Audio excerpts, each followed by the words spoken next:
اور اس کے ساتھ سورہ المائدہ کا آغاز ہوتا ہے۔ چھٹا پارہ جہاں سے آغاز ہو رہا ہے وہاں اللہ رب العالمین نے ارشاد فرمایا لا يحب اللہ الجہر بالسوء من القول الا من ظلم۔ کسی بندے کے لیے اپنی آواز کو کسی کے لیے بلند کرنا، اس کے لیے بد دعا کرنا جائز نہیں ہے جب تک کہ وہ مظلوم نہ ہو۔ اگر کوئی مظلوم ہے تو وہ اللہ کے سامنے کسی کے لیے بد دعا کر سکتا ہے۔ اس آیہ مبارکہ میں اس حد تک اللہ تعالیٰ نے اجازت دی ہے کہ کسی پر ظلم کیا گیا اور وہ ہاتھ اٹھا کر اللہ کے سامنے بد دعا کر دے کہ یا اللہ اسے برباد کر، جیسے قنوت نازلہ ہم کرتے ہیں۔ جیسے نبی صلی اللہ علیہ وسلم کے دور میں 70 صحابہ کو جب شہید کیا گیا تو آپ صلی اللہ علیہ وسلم نے 40 دن تک 5 نمازوں میں قنوت کی، اور 5 نمازوں میں ان قبائل کا نام لے کر ان پر لعنتیں فرمائیں۔ تو اس حد تک درست ہے۔ بعض لوگوں نے اس آیت سے ماتم کے جائز ہونے کا ثبوت لے لیا کہ جی اس سے مراد یہ ہے کہ اگر کسی پر ظلم ہو جائے تو وہ ماتم بھی کر سکتا ہے اور شور غوغا کر سکتا ہے، نوحے کر سکتا ہے، واویلا کر سکتا ہے، بین کر سکتا ہے۔ حالانکہ یہ قرآن اللہ کے نبی صلی اللہ علیہ وسلم پر نازل ہوا اور آپ صلی اللہ علیہ وسلم بہتر جانتے ہیں کہ اس قرآن کا اصل محل اور اس کی تفسیر کیا ہے۔ دیکھیں نا، آج 1400-1500 سال کے بعد کوئی شخص اٹھ کر اس کا ترجمہ اور تشریح اپنے مطلب کے مطابق کرنا شروع کر دے، وہ رسول صلی اللہ علیہ وسلم جن کو اللہ تعالیٰ نے اس قرآن جن پر نازل بھی کیا اور انہیں سمجھانے والا بھی بنا کر بھیجا، وہ بتائیں گے نا قرآن کا کیا مطلب ہے۔ یہ تو بڑا واضح اصول ہے۔ جو تشریح کتاب اللہ کی اللہ کے نبی صلی اللہ علیہ وسلم نے بیان کی ہے اصل وہ ہے، اس میں غلطی کا شائبہ نہیں ہے، کیونکہ اللہ تعالیٰ نے رسول اللہ کی 2 ڈیوٹیاں لگائیں۔ یتلو علیہم آیاتہ، پہلی ڈیوٹی کہ آپ نے ان پر اللہ کی کتاب کو تلاوت کرنا ہے، انہیں سنانا ہے۔ وَيُزَكِّيهِمْ، ان کا تزکیہ کرنا ہے۔ وَيُعَلِّمُهُمُ الْكِتَابَ وَالْحِكْمَةَ، اور انہیں قرآن، کتاب اور حکمت سے مراد ساری دنیا کے محدثین علماء کا اجماع ہے، حکمت سے مراد سنت ہے۔ اب میں آپ کو ایک مثال دیتا ہوں۔ قرآن مجید میں آیت نازل ہوئی، وہ ہم پڑھ چکے ہیں، ان الصلاۃ کانت علی المؤمنین کتابا موقوتا، کہ تم پر اللہ نے 5 نمازیں فرض کی ہیں اپنے مقررہ وقت پر، تو ہمیں انہیں مقررہ وقت پر ہی پڑھنا چاہیے۔ لیکن اللہ کے نبی صلی اللہ علیہ وسلم نے فرمایا حج پر ظہر، عصر اور مغرب عشاء کو جمع کرنا ہے۔ قرآن میں تو نہیں لکھا ہوا، یہ ساری دنیا کرتی ہے۔ بعض جاہل پاکستان سے جاتے ہیں نا، وہ جناب حج پہ بھی وہ جو اس کا وقت ہے نا عمومی، اس کے مطابق جناب نماز پڑھ رہے ہوتے ہیں، حالانکہ وہاں 2 جمع کرنی ہے۔ تو اس سے کوئی پوچھے نا جی تم، کہتا ہے اللہ نے قرآن میں کہا ہے، تو بندہ اس سے پھر یہ سوال کرے کہ قرآن تجھ پہ نازل ہوا ہے؟ بھائی قرآن اللہ کے نبی پہ نازل ہوا ہے، اور وہ اس کا جو مطلب اور عمل بتائیں گے وہ کرنا ہے ہم نے۔ ایک دلیل ہوگی کہ قرآن کی آیت کی تخصیص رسول اللہ صلی اللہ علیہ وسلم نے فرمائی، اور حج اور عمرے کے موقع پر 2 نمازوں کو جمع کر کے پڑھنا لازم قرار دیا، بالکل واضح ہو گیا۔ اسی طرح قرآن مجید میں جو زانی مرد اور زانیہ عورت ہو اس کی سزا ذکر ہوئی ہے 100 کوڑے۔ کتنے کوڑے؟ 100 درے مارنے۔ رسول اللہ صلی اللہ علیہ وسلم نے 1 سال کے لیے جلا وطن کرنا بھی ذکر کیا، ساتھ فرمایا جو غیر شادی شدہ زانی ہو اس پر یہ حکم ہے، اور جو شادی شدہ زنا کرے اس کی سزا ہے سنگسار، ساری امت کا اجماع ہے. حضرت عمر رضی اللہ تعالیٰ عنہ نے صحیح بخاری کی طویل حدیث ہے, منبر پر کھڑے ہو کر کہا تھا, فرمایا لوگو قرآن مجید میں سنگسار کی آیت نازل ہوئی,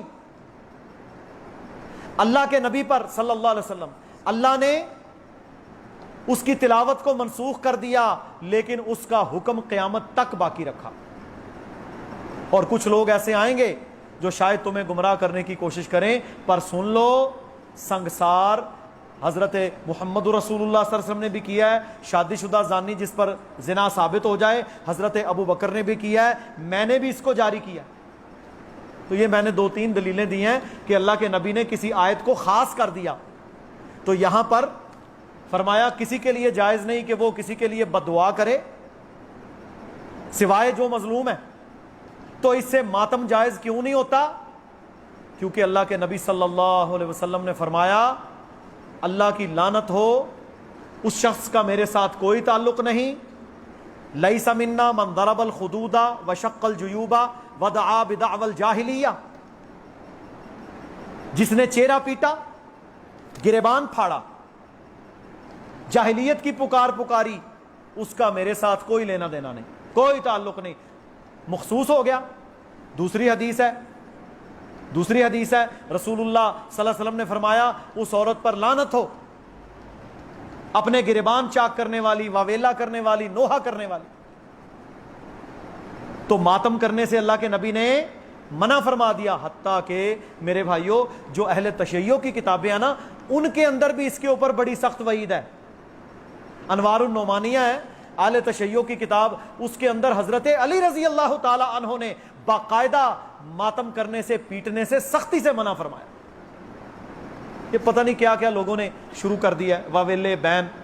اور میرے بھائیوں رسول اللہ صلی اللہ علیہ وسلم نے فرمایا جو عورت نوحہ, واویلا, بین, ماتم کرتی ہے کل قیامت کے دن اسے گندک اور آگ کا لباس پہنایا جائے گا. صحیح مسلم میں حدیث ہے. تو اس سے یہ مراد نہیں ہے. اسی طرح پھر اس کے بعد عیسائیوں کا ذکر دوبارہ آ گیا سورہ نساء میں.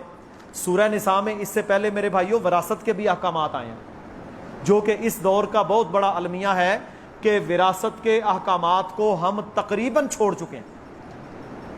حتیٰ کہ کئی بابے مر جاتے ہیں, وہ جو چہیتا بیٹا ہوتا ہے نا اس کے نام سارا لگوا کے بھاگ جاتے ہیں. میرے پاس ہر روز کیس آئے ہوتے ہیں. کل بھی مسئلہ آیا ہوا تھا کہ بابا جی جناب چھوٹے بیٹے کے نام سارا لگوا گئے, ہمیں محروم کر دیا. میرے بھائیوں وراثت میں اللہ تعالیٰ نے ہر شخص کا حق نازل کیا ہے. بیوی کو کتنا ملے گا, بیٹے کو کتنا ملے گا, بیٹی کو کتنا ملے گا, بھائی کو کیا ملے گا, ماں باپ کو کیا ملے گا, سب کچھ اللہ نے اس سورہ نساء میں نازل کر دیا. اور سارے احکامات نازل کرنے کے بعد کیا فرمایا؟ تلک حدود اللہ, یہ اللہ کی حدیں ہیں. وَمَن يَتَعَدَّ حُدُودَهُ فَقَدْ ظَلَمَ نَفْسَهُ, جس نے اللہ کی حدوں کو پامال کیا اس نے اپنے اوپر ظلم کیا. تو وراثت کے احکامات میں بہت کجی ہے. ہمارے ہاں زنانیاں, عورتیں, بہنیں وہ بیچاری اس ڈر سے بھائی سے حصہ نہیں مانگتی کہ اے مرنا جینا مکا دے گا. اگر کوئی بھائی اسے یقین دلا دے نا کہ میں اللہ کی قسم اٹھاتا ہوں, قرآن پہ ہاتھ رکھ دے کہ میں تیرے ساتھ وہی رویہ رکھوں گا جو محبت والا ہے, تو اپنا حصہ لے, تو میرے بھائیو اسے کیا تکلیف ہے؟ جتنا باپ لڑکے کا اتنا ہی لڑکی کا. اس میں کوئی شک تو نہیں ہے نا بھائی. باپ جو ہوتا ہے باپ, وہ بیٹی کا بھی اتنا ہی ہے, بیٹے کا بھی اتنا ہی ہے, کوئی فرق تو نہیں ہے. اب آپ کون ہوتے ہیں بیٹی کا حق مارنے والے؟ اسی جی انہوں جہیز دے دیتا ہے. آپ نے بہانے سنے ہیں جاہلوں کے, ہم نے جی جہیز دے دیا. اچھا اسے جہیز دے دیا, تجھے ڈاکٹر نہیں بنایا, تجھے انجینئر نہیں بنایا, تجھے فیکٹری نہیں لگا کے دی, دکان نہیں ڈال کے دی. فیکٹری بیٹی کو تو کوئی نہیں لگا کے دی اس نے. میرے بھائیوں باپ جو مال اپنی اولاد کی بیماری پر, غمی پر, خوشی پر, پڑھائی پر, لکھائی پر, کوئی زیادہ بیمار ہو گیا, دیکھیں نا ایک بہن ہے, بھائی ہے, وہ کینسر کا مریض ہے, اس پر خرچہ زیادہ ہوگا. دوسرا صحت مند ہے, یہ نہیں گنا جاتا. یہ اللہ کی طرف سے ہوتا ہے کس پر کتنا خرچہ آ گیا. اب ایک نیلا دہلا ہے, وہ بیچارہ میٹرک بھی نہیں کر سکا اور دوسرا MBBS کر گیا, تو کل کو وہ کہ نہیں جی انہیں تو اپنا حصہ کھا لیا. نہ, ترکہ کہتے ہیں جو کوئی شخص مرنے سے پہلے چھوڑ کر مرے, جو لگ گیا وہ لگ گیا. یہ جو ہے نا جی جہیز دے دیتا ہے, پہلی تو بات ہے جہیز کی حیثیت ہی کوئی نہیں. اچھا اگر تحفہ اپنی بیٹی کو دے بھی دیا ہے تو یہ وراثت سے نہیں کٹے گا, یہ وراثت سے نہیں کٹے گا. وراثت کہتے ہیں ترکے کو.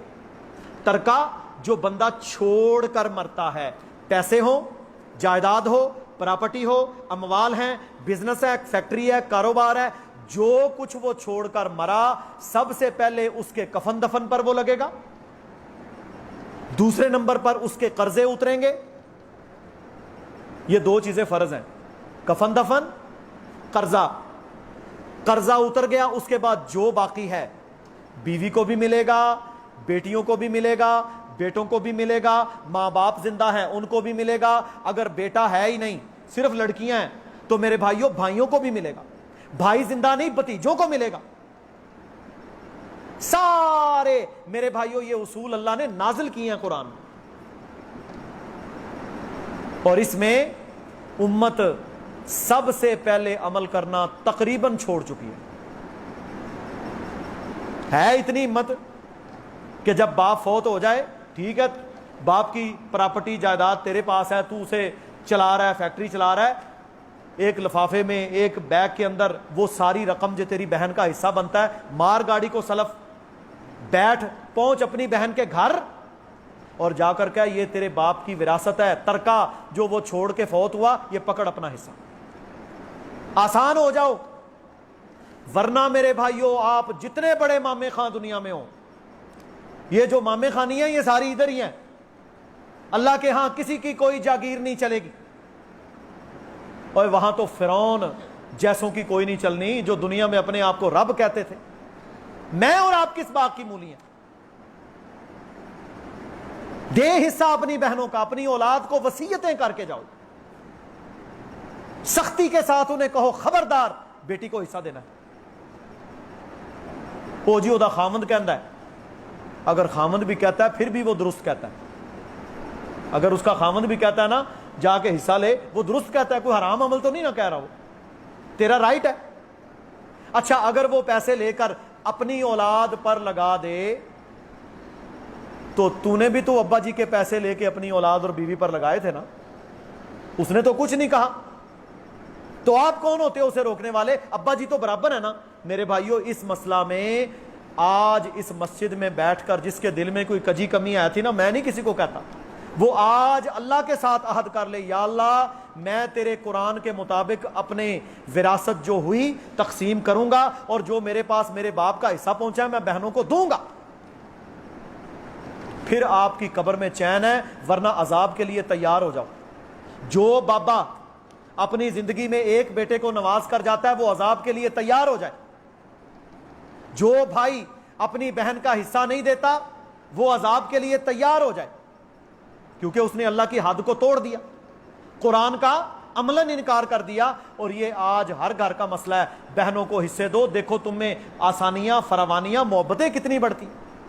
میرے پاس پچھلے دنوں ایک فیملی آئی, بڑے ہمارے جاننے والے, آپ میں سے بھی کئی انہیں شاید جانتے ہو, اللہ کی قسم بہنیں ساتھ ہیں, برقعے کیے ہوئے, اور وہ بہن بیچاری ایک ان کی قسم پرسی میں تھی. یہ تو اللہ کی تقسیم ہے نا, تینوں ارب پتی بنا دیتا, انہوں تھوڑا دے دیتا, آزمائش ہے نا. وہ بہن غریب ہے اور بھائی حصہ نہیں دے رہے کہ جی ابا جی اس کو دے گئے تھے فلاں, قانونی طور پر جی میں نے کہا قانون کی کوئی حیثیت نہیں ہے. قانونی طور پر تیرے نام پہ اگر غلط اس نے رجسٹری کروا دیا, تیرے باپ نے سارا کچھ تیرے نام پہ لگا دیا, تو آج اس کو ختم کر اور اپنی بہن کا رائٹ دے. دیکھ وہ بھوکی مار رہی ہے بیچاری, زیادتی نہ کر, یہ اس کے باپ کا حق ہے. بتایا, سمجھایا, انہوں نے کہا جی کسی اور مفتی سے, پھر مفتی عبد الرحمان عابد صاحب سے بات کروائی. میرے محترم بھائیوں تب جا کر وہ کچھ ٹھنڈے ہوئے, لیکن پتہ نہیں دیا یا نہیں. یہ حالت ہے ہماری, بہن مر رہی ہے لیکن کیا ہے جی ابا جی میرے نال آگے سن. ابا جی کو رائٹ کس نے دیا؟ پہلے یہ بتاؤ, مجھے کیا رائٹ ہے کہ میں ایک بیٹے کو نواز جاؤں؟ مجھے تو اللہ نے اختیار دیا ہی نہیں. سن لیں اس مسئلے کو. رسول اللہ صلی اللہ علیہ وسلم نے فرمایا وارث کے لیے وصیت کرنا جائز نہیں. وارث کے لیے وصیت کرنا جائز نہیں. جو وارث ہے اس کو آٹومیٹیکلی مل جائے گا. پھر تیرا جتنا مال ہے اس میں سے 1/3, مثلا ایک بندہ 1,00,000 روپے کا مالک ہے, 33,000 کچھ وہ وصیت کر سکتا ہے مسجد کے نام پر, مدرسے کے نام پر, غریبوں, مسکینوں, چاچا ماما جو وارث نہیں ہیں ان کو. لیکن 66% میرے بھائیوں 2 حصے, 3 حصے ہیں نا ٹوٹل, 2 حصے چھوڑ کے مرے گا. 2 حصے چھوڑ کے مرے گا. ہاں اپنی زندگی میں سارا خرچ کر دے, اس پر لگ جائے, اس کی بیماری پہ لگ جائے, حج عمرے کر لے, وہ الگ بات ہے. وصیت صرف 1 حصے کی کر سکتا ہے. کچھ ایسے بھی ہیں نا, آگ کر دو جی, آگ, یہ بابا جی اس کی اولاد یہ تھی وہ تھی, آگ کر دو, ساری مسجد کے نام لگو, یہ بھی جائز نہیں ہے. آگ کا کوئی تصور نہیں اسلام میں. ہاں کافر وہ مسلمان کا وارث نہیں ہے. مثال کے طور پر کسی کا بیٹا یا بیٹی غیر مسلم ہو گئے, مرتد ہو گئے, یا وہ ہیں ہی غیر مسلم, وہ آپ کے وارث نہیں ہوں گے. اگر وہ مسلمان ہیں, مجھے اور آپ کو کوئی حق نہیں کہ ہم اس کو آگ کرتے پھریں. ایک دفعہ رسول اللہ صلی اللہ علیہ وسلم کے سامنے ایک صحابی, انہوں نے اپنی ایک اولاد کو کچھ ہبہ کیا, گفٹ کر دیا. کہا یا رسول اللہ علیہ الصلوۃ والسلام, مسلم شریف کی حدیث ہے, آپ اس پر گواہ رہیں. اللہ کے نبی نے پتہ کیا سوال فرمایا؟ فرمایا مجھے یہ بتاؤ کیا آپ نے اپنے باقی بچوں کو بھی اتنا دیا ہے؟ کہا جی وہ تو نہیں دیا. فرمایا پھر سن لے, میں اس ظلم پر گواہ نہیں بن سکتا. ثابت کیا ہوا؟ اگر زندگی میں کچھ دینا ہے, بیٹے بیٹیاں سب کو برابر دے دو.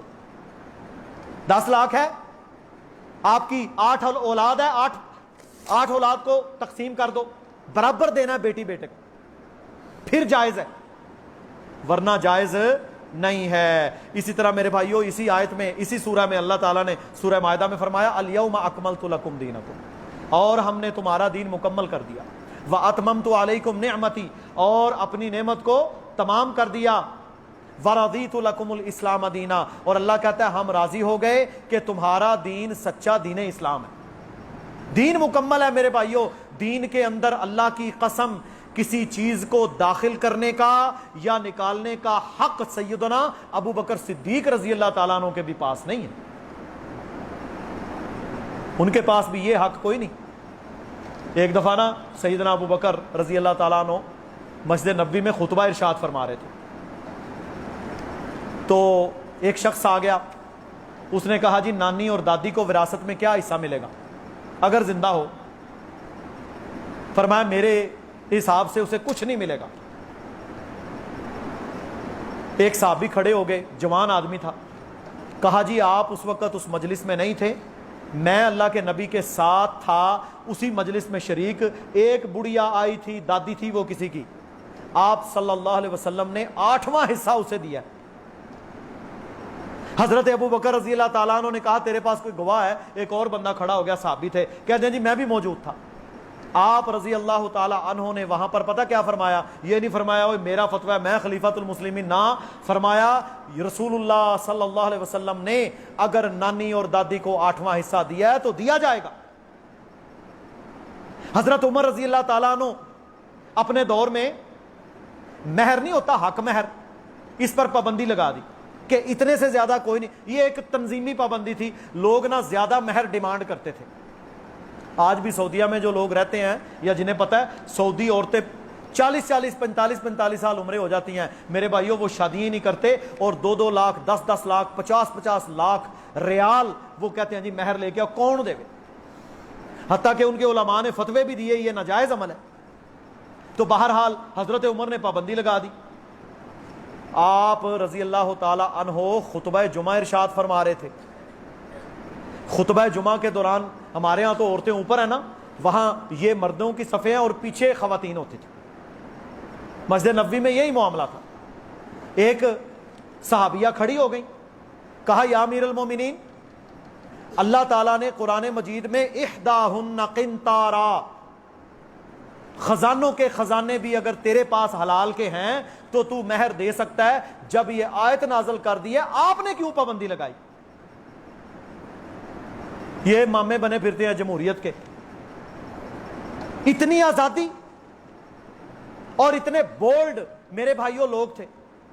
حضرت عمر رضی اللہ تعالیٰ نے یہ نہیں کہا میں امیر المومنین ہوں، میں نے اتنی دنیا نہ، فرمایا جب تک آپ جیسے لوگ اور رعایا موجود ہے عمر کبھی سیدھی راہ سے بھٹک ہی نہیں سکتا۔ حالانکہ یہ حضرت عمر رضی اللہ تعالیٰ عنہ کا ایک سزا کے طور پر حکم تھا، دین نہیں بدلا انہوں نے کہا خبردار اگر کسی نے زیادہ دیا۔ فوری طور پر سیدنا عمر رضی اللہ تعالیٰ عنہ نے رجوع کیا، حالانکہ خود حافظ تھے، پتہ تھا۔ بات کرنے کا مقصد یہ ہے کہ میرے بھائیوں دین مکمل ہو چکا ہے، دین میں کمی بیشی کا اختیار کسی کو نہیں۔ امام ابو حنیفہ رحمہ اللہ، امام الشافعی، امام مالک، امام احمد ابن حنبل، امام بخاری، مسلم، جتنے محدث ہیں ان کی بات جو حدیث سے ثابت ہوگی وہ تو حدیث ہے نا، اور جو ان کی رائے ہے، اگر کل کو 100 سال بعد آپ کو اس کے بارے میں کوئی حدیث مل جاتی ہے تو آپ کیا کہیں گے؟ میں حنفی ہوں، میں یہ مانوں گا؟ یہ دین کے مکمل ہونے کے خلاف ہے کہ دین اللہ کے نبی کی بات کا نام ہے۔ اگر کسی محدث نے کوئی حدیث روایت نہیں کی اور کسی دوسرے محدث نے روایت کی اور آپ کو مل گئی اور آپ اس پر عمل کر لیں تو میرے بھائیوں آپ پہ لازم ہے کہ آپ اپنے اس شیخ کے فتوے کو چھوڑ دیں۔ اس میں کیا پرابلم ہے؟ وہ تو خود کہتے تھے میری بات کو دین نہ بنانا۔ اب میں مثال دیتا ہوں، حضرت امام ابو حنیفہ رحمہ اللہ اور امام مالک رحمہ اللہ، ان کا یہ فتویٰ ہے، ان کی دونوں کا یہ فتویٰ ہے کہ نماز جمعہ ہو رہی ہو، کوئی مسجد میں آئے، اس کے لیے جائز نہیں کہ وہ نماز پڑھے، وہ آ کر خطبہ سنے۔ بھائی فتویٰ ہے ان کا، بات ختم ہو گئی۔ صحیح بخاری و مسلم میں حضرت سلیق غطفانی رضی اللہ تعالی عنہ بیان کرتے ہیں، کہتے ہیں میں مسجد نبوی میں آیا، اللہ کے نبی علیہ الصلوۃ والسلام خطبہ جمعہ ارشاد فرما رہے تھے۔ کہتے ہیں میں نا رش بڑا تھا، میں پیچھے بیٹھ گیا، رسول اللہ صلی اللہ علیہ وسلم نے مجھے مخاطب کر کے فرمایا کیا آپ نے 2 رکعتیں مسجد میں داخل ہونے کی پڑھی ہیں؟ کہا نہیں اللہ کے نبی صلی اللہ علیہ وسلم۔ فرمایا قم، اٹھ، صلو رکعتین، 2 رکعتیں پڑھو، انہیں لمبا نہیں کرنا زیادہ، اور ساتھ حکم دیا، مسلم میں یہ الفاظ ہیں، تم میں سے جب بھی کوئی مسجد میں داخل ہو اور وہ بیٹھنے کا ارادہ کرے تو اسے چاہیے کہ وہ 2 رکعتیں ضرور پڑھ لیا کرے۔ بخاری میں بھی حدیث ہے، مسلم میں بھی ہے یہی روایت، ابو داؤد میں بھی ہے، اور بھی کئی کتابوں میں ہے۔ میں آپ سب سے سوال کرتا ہوں، امام ابو حنیفہ اور امام مالک کا فتویٰ یہی ہے، ان تک یہ حدیث نہیں پہنچی، نہ انہوں نے اپنی کتاب میں لکھی، موطا میں نہیں ہے، موطا امام مالک میں نہیں ہے یہ۔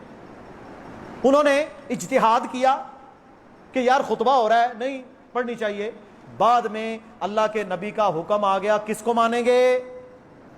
بولو یار، رسول اللہ کی بات کو مانو گے۔ اگر آپ رسول اللہ کی حدیث دیکھنے کے باوجود بھی اپنے امام کے فتوے پر چلو گے تو آپ کو کہا جائے گا یہ اندھا مقلد ہے، بے دلیل بات کو ماننے والا، اور اس سے اپنے جو آپ کے امام ہیں، امام ابو حنیفہ رحمہ اللہ یا امام مالک رحمہ، ان کی شان میں کوئی فرق نہیں آتا۔ انہوں نے تو خود کہا ہے بھائی میری بات کو دین نہیں بنانا، یہ میری رائے ہے، اگر یہ میچ کر جائے قرآن و سنت کے ساتھ تو لے لینا۔ یہ موٹی سی میرے بھائیوں مثال ہے کہ دین مکمل اللہ کے نبی کی زندگی میں ہو چکا، دین میں کمی بیشی کا اختیار اللہ تعالیٰ نے کسی کو دیا ہی نہیں، کسی کو نہیں دیا۔ اب جو ملنا ہے وہ اسی پیکج میں سے ملنا ہے جو آسمانوں سے آ چکا۔ آپ صلی اللہ علیہ وسلم کی زبان سے آخری جملہ نکلنے کے بعد دین میں کچھ اضافہ یا کمی کوئی نہیں کر سکتا۔ اجتہاد کا دروازہ کھلا ہے۔ اجتہاد کیا ہوتا ہے چلیں بتا دیتا ہوں، جلدی تو نہیں کسی نے، میں نے بھی گاڑی جانا ہے یار۔ اجتہاد کیا ہے؟ اصل میں یہ موقع بہت کم ملتے ہیں، واللہ لوگ سیکھنے کا جذبہ رکھتے ہوں میں فجر تک بولنے کو تیار ہوں، لیکن پھر مجھے کالیں آنا شروع، امیر صاحب کہتے ہیں جی وہ بندے جی پریشان ہو گئے سن جی۔ اجتہاد کیا ہے؟ اجتہاد یہ ہے قرآن میں اور حدیث میں کسی مسئلے، جدید مسئلے جو ہیں، آپ کو کوئی کلیئر کٹ دو ٹوک رائے یا حکم نہ ملے تو آپ قرآن یا حدیث سے استدلال کر کے، قرآن کی آیت لے کے اس سے استدلال کر کے، استخراج کر کے، یعنی اس میں سے مسئلہ نکال کے آپ اپنا مسئلہ حل کر لیں گے۔ لیکن اجتہادی مسائل کون سے ہوتے ہیں؟ جن میں قرآن اور حدیث خاموش ہیں۔ یہ نہیں کہ جناب قرآن حدیث واضح ہے اور آپ اجتہاد کرتے پھریں۔ مثال کے طور کے اوپر، کیا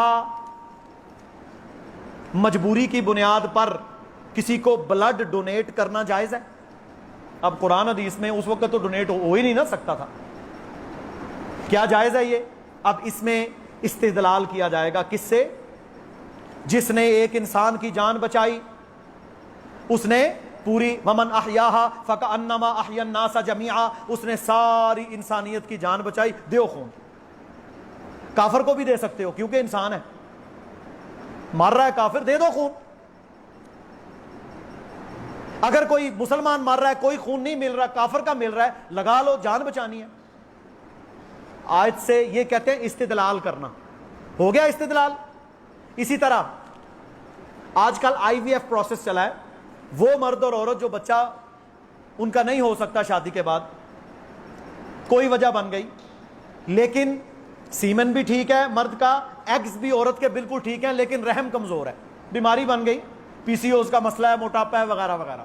اب آئی وی ایف پروسیس کیا ہے کہ وہ مرد کے سیمن کو اور عورت کے ایگز کو لے کر باہر کسی ٹیوب کے اندر کسی جگہ پر انہیں فرٹائل کرتے ہیں چند دن کے لیے، اور پھر اس عورت کے رحم میں رکھ دیا جاتا ہے، اور اللہ تعالیٰ خیر کا معاملہ فرمائے۔ اسے بولتے ہیں آئی وی ایف پروسیس۔ کیا یہ جائز ہے؟ جی جائز ہے۔ کیوں جائز ہے؟ کیونکہ اس میں شرط یہ ہے کہ مرد کا سیمن ہو اور عورت کے ایگز ہوں، کیونکہ ان دونوں کی ان چیزوں کو ملنے کی نکاح کے ساتھ اللہ نے اجازت دی ہے۔ اب یورپ میں باقاعدہ انسٹیٹیوٹ بنے ہوئے، آپ حیران رہیں گے، ہم نے خود وزٹ کیا کیونکہ ہمیں وہ چیزیں پڑھنی ہوتی تھی، آپ حیران رہیں گے یہ اتنے پلید ہیں کہ انہوں نے باقاعدہ سیمن کو فریز کر کے رکھا ہوتا ہے، ہر جینڈر، ہر نسل کے۔ عورت جا کر جس ملک کا، جس علاقے کا وہ لینا خرید کے وہ جناب فرٹائل کروا لے۔ یہ حرام ہے۔ کیوں؟ یہ زنا کی طرح ہے۔ یہ کیا ہے؟ یہ زنا کی طرح ہے۔ تو جن کا نکاح ہوا ان کی دونوں ایگز اور سیمن کو لے کر چاہے باہر فرٹائل کر لیں اور دوبارہ رحم میں رکھ دیں، یہ جائز ہے، اس میں کوئی حرج نہیں ہے، کیونکہ دونوں چیزیں منکوحہ کی ہوں گی۔ اس میں کیا ہے؟ نکاح اصل ہے، نکاح کے احکامات اصل ہیں، زنا سے بچنا اصل ہے۔ بات واضح ہو گئی۔ اسی طرح میرے بھائیوں اور بہت سارے ایسے مسائل ہیں کہ جن کے اندر قرآن یا حدیث کلیئر کٹ، کیونکہ اس دور میں وہ موجود نہیں تھے، آج کے دور میں وہ موجود ہو گئے۔ مثال کے طور کے اوپر رسول اللہ صلی اللہ علیہ وسلم کے دور میں یہ جو ہوتا ہے نا خضاب، یہ بجن، یہ اولیویا، یہ رنگ جو نکلے ہوئے ہیں، یہ تو نہیں تھا نا۔ بالوں کو رنگا جاتا تھا کس چیز سے؟ مہندی یا وسمہ۔ مہندی اور وسمہ ہم نہیں لگاتے، کیونکہ مہندی اصل لگائیں نا، آپ کا مایا والا کاٹن کا چٹا سوٹ وہ میرے بھائیوں سرخ ہو کے ہی رہے گا، پسینہ آیا وہ سارا رنگ لگ جائے گا۔ میں نے ایک دفعہ شروع کی، وہ جناب کپڑے کمر تک رنگ چڑھ جاتا ہے اس کا۔ مہندی کا ایک سسٹم ہے، وہ گلتی رہتی ہے۔ وسمہ جو ہے وہ بعض دفعہ بالوں کو ڈرائی کر دیتا۔ بہرحال آج کے دور میں جو یہ کلر ہم لگاتے ہیں، یہ لگانا جائز ہے مہندی اور وسمہ کے ساتھ استدلال کر کے، لیکن اس میں بچنا کس چیز سے ہے؟ رسول اللہ صلی اللہ علیہ وسلم نے فرمایا قیامت کے قریب ایسی قومیں پیدا ہوں گی جو اپنے بالوں کو کالا رنگ کریں گے۔ سیاہ خضاب لگائیں گے. یہ لوگ ایسے ہوں گے جیسے کبوتر کا دل کالا ہوتا ہے. یہ لوگ جنت کی خوشبو بھی نہ پائیں گے. حکم آ گیا جی. تو آج کے دور میں آپ اگر کوئی کلر کرنا چاہتے ہیں تو وہ کون سا ہوگا؟ Light brown, medium brown, natural brown. سیاہ رنگ بلیک کلر آپ نہیں کر سکتے کیونکہ اللہ کے نبی نے منع کر دیا بس. اور ویسے بھی اگر میڈیکلی دیکھا جائے تو دنیا میں 99% لوگوں کے بال میڈیم براؤن، نیچرل براؤن یا لائٹ براؤن کلر کے ہیں. کالے پیور بلیک بال بہت کم لوگوں کے ہوتے ہیں، نہ ہونے کے برابر. تو آپ ان نیچرل طریقہ کیوں اختیار کریں؟ اسی طرح رسول اللہ صلی اللہ علیہ وسلم کے دور میں مرد و عورت لوہا استعمال کر کے اپنے زیر ناف بال صاف کر لیتے تھے. آپ صلی اللہ علیہ وسلم نے بغلوں کے بال اکھیڑنے کا حکم دیا. اچھا اگر شروع سے ہی جب بلوغت آئی ہے نا لڑکی لڑکے پہ، شروع سے ہی اگر انہیں اکھیڑا جائے، ویکس کیا جائے تو میرے بھائیوں کچھ عرصے کے بعد یہ بہت کم ہو جاتے ہیں. لیکن جب آپ انہیں شیو کریں گے تو پھر یہ سخت ہو جائیں گے. اب بال صاف کرنے کا حکم ہے. اس کی میکسیمم لمٹ کتنی ہے؟ 40 دن. یعنی 40 دن سے پہلے پہلے کرنا لازم ہے. آپ ہفتے بعد کریں، 5 دن بعد کریں، 2 ہفتے بعد کریں، 15 دن بعد کریں، لیکن 40 دن سے زیادہ کریں گے تو گناہ گار ہوں گے. 40 دن کے اندر انہیں صاف کرنا مسٹ ہے. حدیث آ گئی واضح. اب اگر کوئی شخص ان بالوں کو صاف کرنے کے لیے کوئی کریم، کوئی ٹیوب، کوئی پاؤڈر استعمال کرتا ہے تو جائز ہے، کیونکہ مقصد صاف کرنا ہے. مقصد صاف کرنا ہے. اسی حدیث سے استدلال ہوا. آپ صلی اللہ علیہ وسلم کے دور میں تلوار تھی، نیزہ تھا، برچھی تھی. اسی طرح آج کے دور میں کیا ہے؟ کلاشنکوف، M18، JF-17 تھنڈر، فلانا فلانا سارا جدید اسلحہ آ گیا. اب اس اسلحہ کو جائز قرار کیسے دینا ہے کہ اسلحہ اس دور میں تلوار تھی، آج ٹینک ہے. یہ ہے استدلال، جائز استدلال. باطل استدلال کیا ہے؟ باطل استدلال بھی ہے. باطل استدلال یہ ہے کہ اپنے کسی امام، اپنے کسی پیر، اپنے کسی شیخ کے اس فتوے کو ماننا جو قرآن اور حدیث کی واضح نص کے خلاف ہو، اس کو ماننا جو قرآن اور حدیث کی واضح نص کے خلاف ہو. اس میں بہت لمبے چوڑے مسائل ہیں. نماز کا پورا طریقہ، ہاتھ کہاں باندھنے ہیں، رفع الیدان، جلسہ استراحت، بیٹھنے کا طریقہ. آپ دیکھیں، تحقیق کریں گے تو آپ کو پتہ چلے گا صحیح احادیث کی ایک لسٹ ہے، ضعیف روایات کی ایک لسٹ ہے. ایک بڑی موٹی بیان کرتا ہوں، آخری بات کرتا ہوں، پھر بات ختم کرتے ہیں. میرے بھائیوں، مرد اور عورت کی نماز میں کوئی فرق نہیں. رسول اللہ صلی اللہ علیہ وسلم کی حدیث ہے، صلو کما رأیتمونی اصلی. بخاری، مسلم، ساری کتابوں میں نماز اس طرح پڑھو جس طرح مجھے پڑھتا ہوا دیکھتے ہو. آپ نے اس میں مردوں کا ذکر کیا ہے، عورتوں کا، یہ سب کے لیے. نماز کس طرح پڑھو؟ جس طرح مجھے پڑھتا ہوا دیکھتے ہو.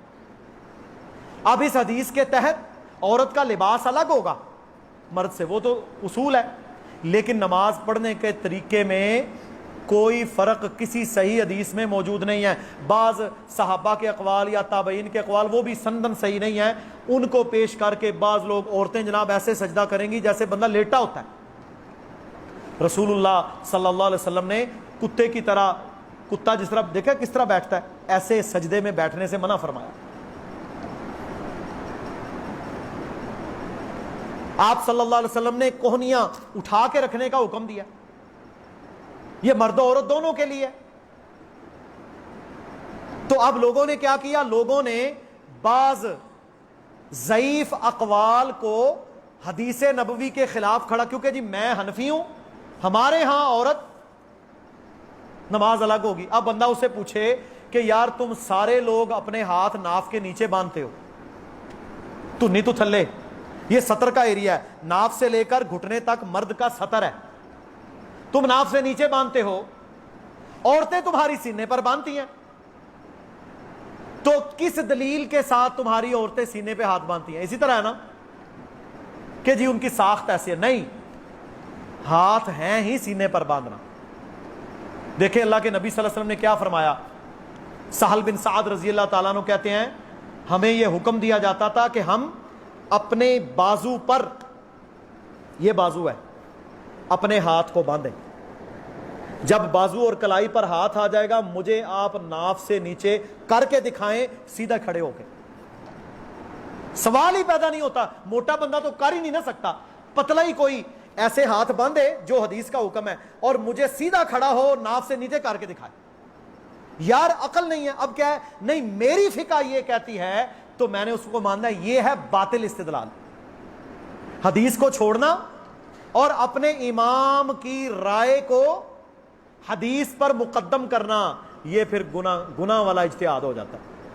تو میں نے تھوڑی مثالیں دی، اس میں بڑی لمبی چوڑی تفصیل ہے، تو بہرحال میرے محترم بھائیوں دین مکمل ہے، اس مکمل دین کو ہم نے پڑھنا ہے، مکمل دین اب الماری پہ جانے کی ضرورت نہیں ہے، آپ کے اینڈرائڈ کی فنگر ٹپ کے اوپر آپ کے پاس موجود ہے، کھولو قرآن پڑھو، حدیث پڑھو، ہر مسئلہ آپ کو ملے گا، جہاں اختلاف نظر آئے وہاں ریسرچ کرو۔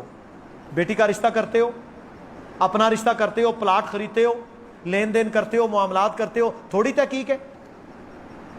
کتنی تحقیق ہوتی ہے؟ دین کی ہے کبھی؟ جو مولوی نے بیان کر دیا مان لیا، مولوی صاحب نے کیا سی جی سانوں کی لگے، اسی یہ نہ کماں چ نہیں پہنتے، کیوں نہیں تسی پہنتے؟ اگر تسی نہیں پو گے تو پھر قیامت کے دن اللہ کھڑا بھی کرے گا کہ بتا علم حاصل کیا، اس پر عمل کتنا کیا؟ تو دین کی ریسرچ کریں، جب ریسرچ کریں گے تو اللہ تعالیٰ آپ کو صحیح راہ پر پہنچا دے گا۔ سبحان ربک رب العزت عما یصفون وسلام علی المرسلین والحمد للہ رب العالمین۔